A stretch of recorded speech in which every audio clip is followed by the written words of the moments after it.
Hey folks, this is Zeke with Muddy River Fishing Buddies, and as I had promised, today we're going to start our adventure, the adventures of Zeke and Skeeter, in filming the elusive Yadkin River Wampus Cat.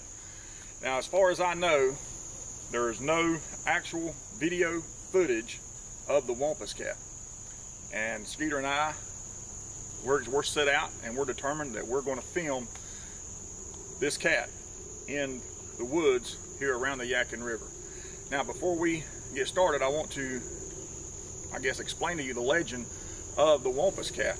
The actual legend of Wampus Cat comes from the Appalachian Mountains, and basically with the Cherokee Nation is where the legend of the Wampus Cat originated, or as best I can tell with my research, that's as far back as I've been able to find anything about a Wampus Cat.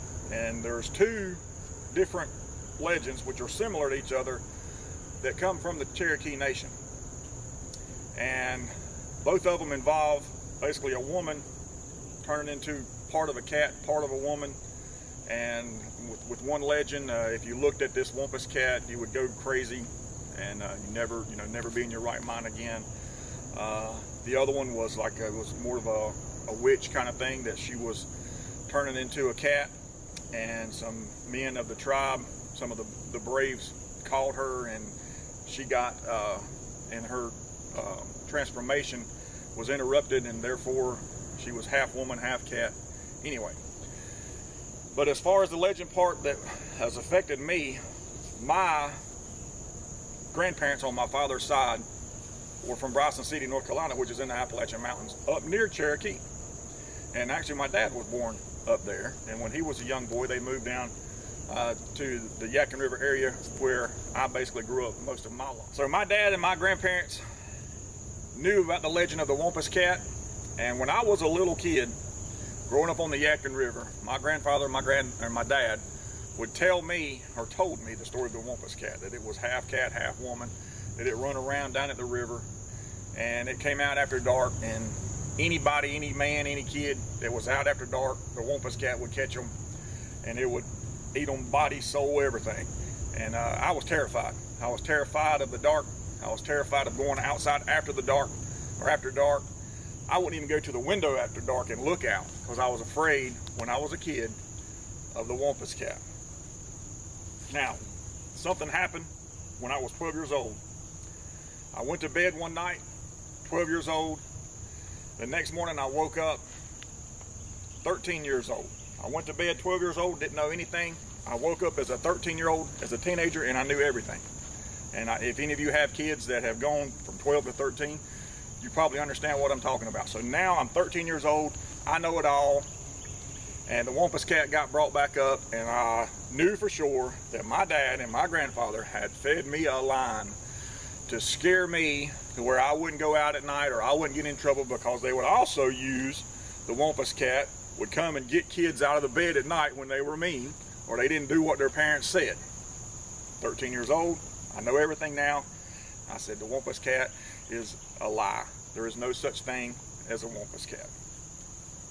However, a few years later, there was an account at the Yadkin River of two kids, or two young teenage boys, being attacked by a Wampus Cat.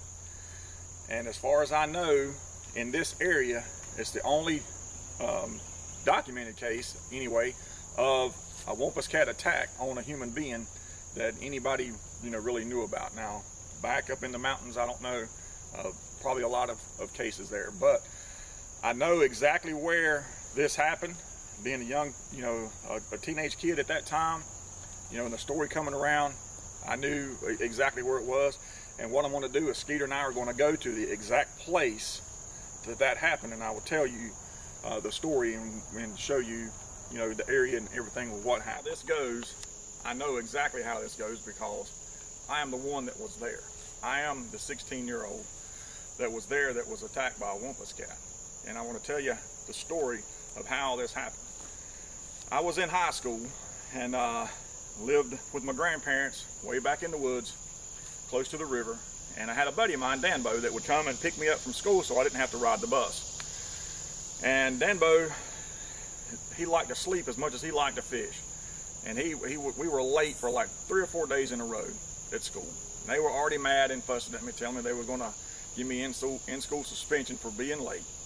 I'm sitting on the front porch on a Thursday morning. I remember it just like it was yesterday, and waiting on Dambo to come and pick me up to take me to school. And here he comes up the driveway. It's already 5 minutes after 8, and we're supposed to be at school at 10 minutes after 8, and it takes another 15 minutes to get to school from my house. He comes flying up the driveway, slams on the brakes in the gravel, throws the door open, steps out with 1 foot, looks up at me. I'm sitting on the porch with my grandparents. He said, "Are you ready to go?" And I said, "I'm not going." He said, "You're not going to school?" I said, "No, I'm not going to school." He said, "What you going to do?" I said, "I'm going fishing." So he jumps back in the car, he turns it off, he gets out and he says, "I'm going with you." So we got all of our fishing gear, and he kept most of his gear at my house because, like I said, I live close to the river, and we always went from my house anyway. And we come down to the river right there. I don't know if you can see it, but that spot right there is where we were fishing all day. And we caught a lot of fish that day. I remember we had a real good day fishing, and it was getting about probably an hour before dusk. And I looked at Dambo and I said, "Dambo, you know what time it is, don't you?" He said, "Yeah, I know exactly what time it is." He said, "It's time to go." I said, "That's right, because anybody that lives on the river knows that at dusk, one of the most fiercest, ferocious, I don't even know the words to describe it, creatures comes out. And it is called the North Kakalaki pterodactyl mosquito. And I'm going to tell you right now, if you're not prepared for that thing, they will eat you alive. It's like getting shot with a .22 rifle when one of them bites you. So we know, both of us has been around the river long enough, we weren't prepared for the pterodactyl mosquito, so it's time to go. So we pack up all of our stuff, you know, and we had the fish, and we had the fishing poles and the tackle boxes, and we're walking right up this trail right here, which 33 years ago wasn't near this big. It was a lot different, but this is the exact place. And we're walking up to the trail, you know, just minding our own business, and we're coming up right through here, just talking. And I get to this point where I can see around this little curve right here, and there it was, the Wampus Cat, right in the middle of the trail. And evidently, it didn't hear us, but it seen us when I come around that curve, because it had a surprised look on its face. And as I saw it, I was looking at it, it was looking at me. I was terrified. I couldn't move. I didn't know what to do. I remember seeing its ears lay back on his head. I seen that it started to snarl, and looked like every muscle in his body tensed up. Dambo hollers at me, "Run," and he takes off. I don't know how I did it, but I took off running. And I'm running back down the trail, and Danny's out in front of me when he was a lot smaller than me and could outrun me.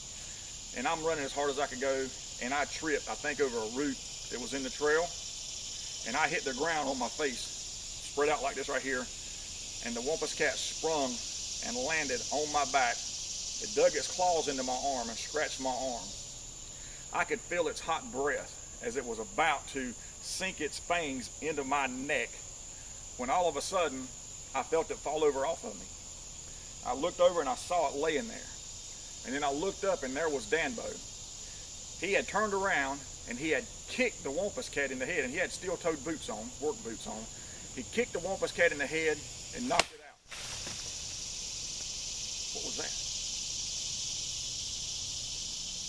What is that smell?